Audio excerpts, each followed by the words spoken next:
출근길 말씀 묵상입니다. 오늘 본문은 빌립보서 1장 15절부터 18절입니다. 바울은 자신이 투옥된 것이 오히려 복음의 진보를 이루었다는 사실에 기뻐합니다.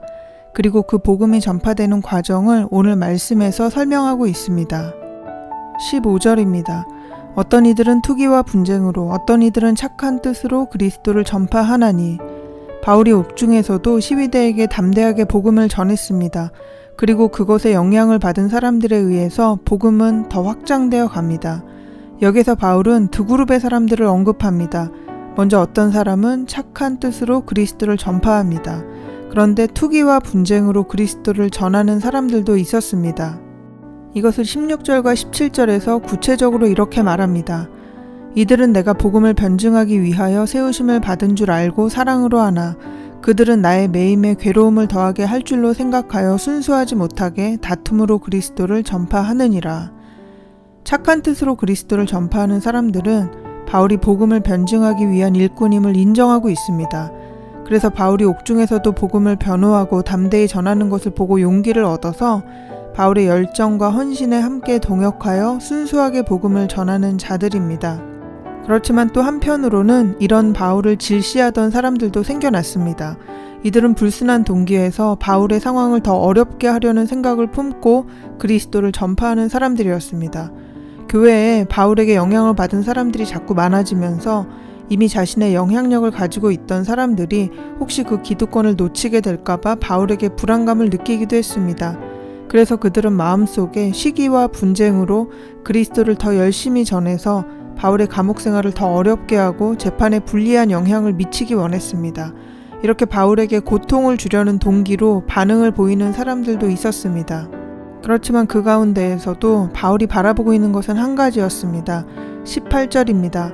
그러면 무엇이냐? 거칠애로 하나 참으로 하나 무슨 방도로 하든지 전파되는 것은 그리스도니 이로써 나는 기뻐하고 또한 기뻐하리라. 바울은 이와 같은 상황 속에서도 기뻐하고 또한 기뻐합니다. 어떤 사람은 시기로, 다툼으로, 경쟁심으로, 불순한 동기로 그리스도를 전하여 바울을 괴롭게 하고 복음에 대한 신뢰마저 떨어뜨리지만 바울은 그들을 비난하고 분노하는 대신 오히려 기뻐합니다. 그것은 어찌되었든 그리스도가 전파되기 때문입니다. 바울에게는 그 모든 것보다 복음 전파가 최우선이었습니다. 그것이 자신이 옥중에 있는 것과 혹은 시기와 모함을 당하는 것보다 더 중요했습니다. 바울은 그 위에서 하시는 하나님의 일, 하나님의 섭리를 믿고 있습니다. 바울이 갇히지 않았다면 바울을 통해서 시위대에게 복음이 전해지지 않았을 것이고 비록 바울을 시기하는 사람들이 있지만 그 모든 것을 통해서 복음이 전파되게 하시는 하나님의 섭리를 믿었습니다. 바울은 눈에 보이는 상황이나 현실 속에서 판단하지 않고 하나님의 관점에서 바라보고 있습니다.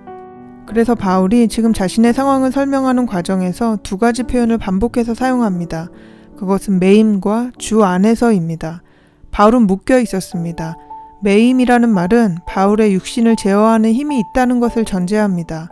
바울은 현실 속에서 자신을 억압하는 권력을 부인하지 않았습니다. 매여 있다는 사실을 분명히 인정하고 있습니다. 그렇지만 바울은 그 위에 더 큰 힘이 있다고 고백합니다. 그것은 바로 그리스도 안입니다. 육체적으로 바울은 감옥 안에 있습니다. 그렇지만 영적으로는 그리스도 안에 있습니다.